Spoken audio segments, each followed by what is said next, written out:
Hello, my dear friend. Hope you're doing great today. We will continue our journey with Psychology of Money book by Morgan Housel. And now grab your coffee and let's dive in.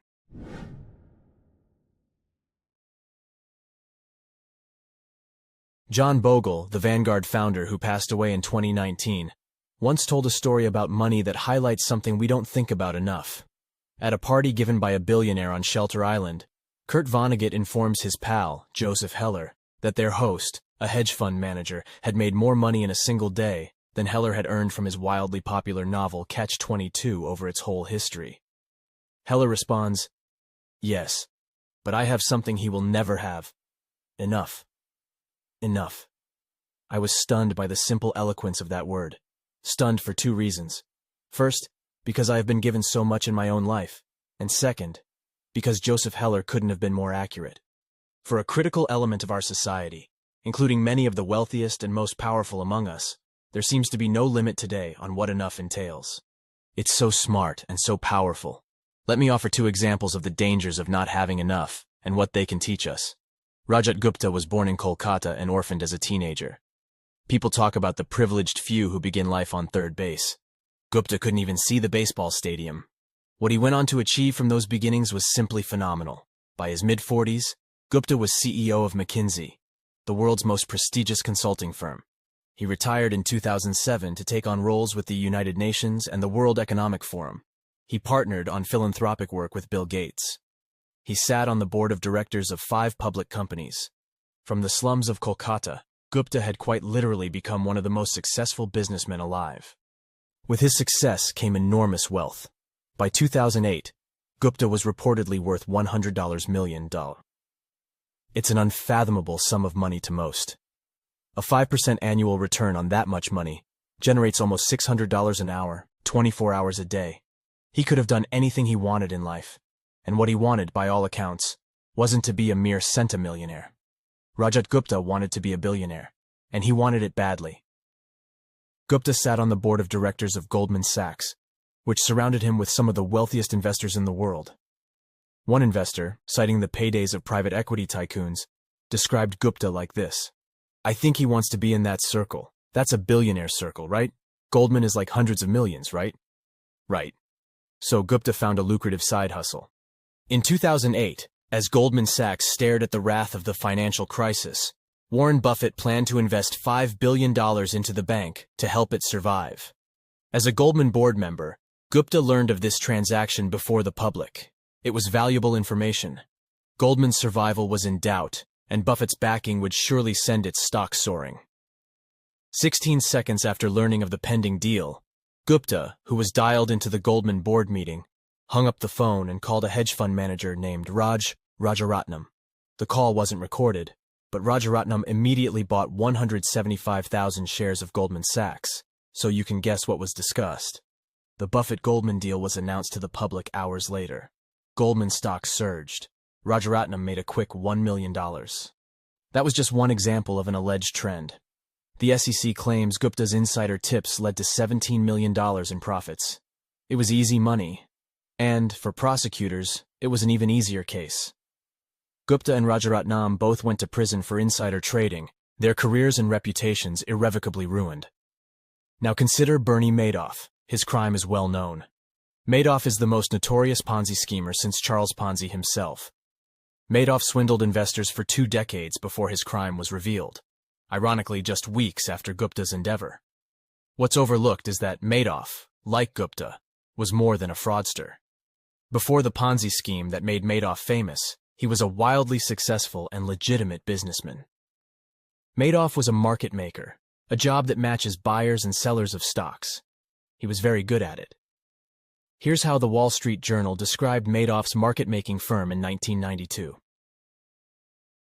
He has built a highly profitable securities firm, Bernard L. Madoff Investment Securities, which siphons a huge volume of stock trades away from the big board. The $740 million average daily volume of trades executed electronically by the Madoff firm off the exchange equals 9% of the New York exchanges. Mr. Madoff's firm can execute trades so quickly and cheaply that it actually pays other brokerage firms a penny a share to execute their customers' orders, profiting from the spread between bid and ask prices that most stocks trade for. This is not a journalist inaccurately describing a fraud yet to be uncovered. Madoff's market-making business was legitimate. A former staffer said the market-making arm of Madoff's business made between $25 million and $50 million per year.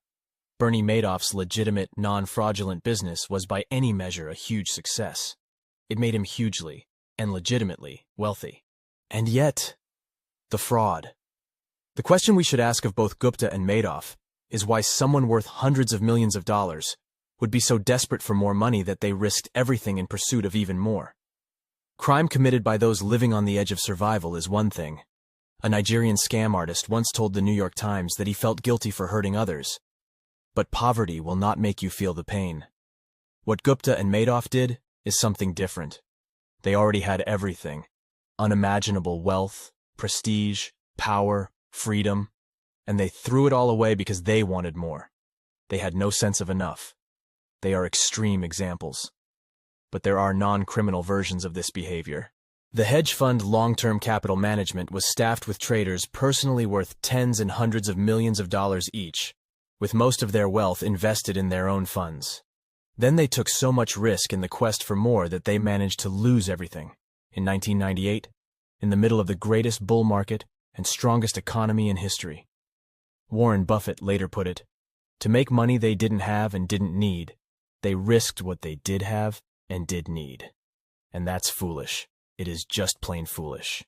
If you risk something that is important to you for something that is unimportant to you, it just does not make any sense. There is no reason to risk what you have and need for what you don't have and don't need. It's one of those things that's as obvious as it is overlooked. Few of us will ever have $100 million, as Gupta or Madoff did. But a measurable percentage of those reading this book will, at some point in their life, earn a salary or have a sum of money sufficient to cover every reasonable thing they need and a lot of what they want. If you're one of them, remember a few things. 1. The hardest financial skill is getting the goalpost to stop moving. But it's one of the most important. If expectations rise with results, there is no logic in striving for more because you'll feel the same after putting in extra effort. It gets dangerous when the taste of having more money, more power, more prestige, increases ambition faster than satisfaction. In that case, one step forward pushes the goalpost 2 steps ahead. You feel as if you're falling behind, and the only way to catch up is to take greater and greater amounts of risk. Modern capitalism is a pro at 2 things, generating wealth and generating envy. Perhaps they go hand in hand. Wanting to surpass your peers can be the fuel of hard work. But life isn't any fun without a sense of enough. Happiness, as it's said, is just results minus expectations. 2. Social comparison is the problem here. Consider a rookie baseball player who earns $500,000 a year. He is, by any definition, rich. But say he plays on the same team as Mike Trout, who has a 12-year, $430 million contract. By comparison, the rookie is broke. But then think about Mike Trout. $36 million per year is an insane amount of money. But to make it on the list of the top 10 highest-paid hedge fund managers in 2018, you needed to earn at least $340 million in 1 year. That's who people like Trout might compare their incomes to. And the hedge fund manager who makes $340 million per year compares himself to the top 5 hedge fund managers, who earned at least $770 million in 2018.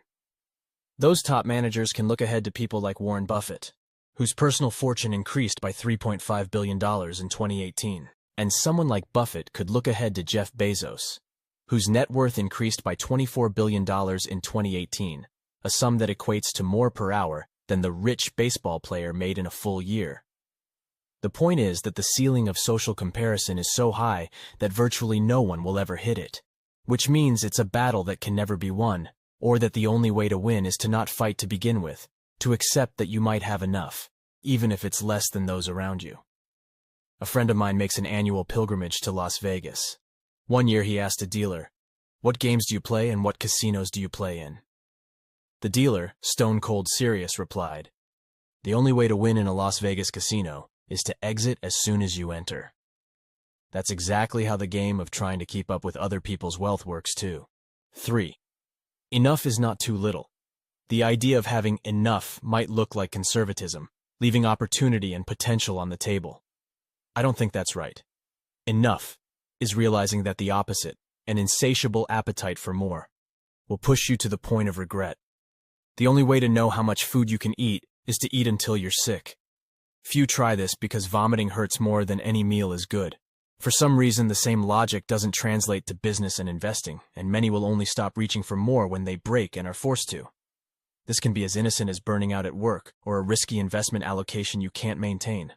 On the other end, there's Rajat Guptas and Bernie Madoffs in the world, who resort to stealing because every dollar is worth reaching for, regardless of consequence. Whatever it is, the inability to deny a potential dollar will eventually catch up to you. 4. There are many things never worth risking, no matter the potential gain. After he was released from prison, Rajat Gupta told the New York Times he had learned a lesson. Don't get too attached to anything, your reputation, your accomplishments, or any of it. I think about it now. What does it matter?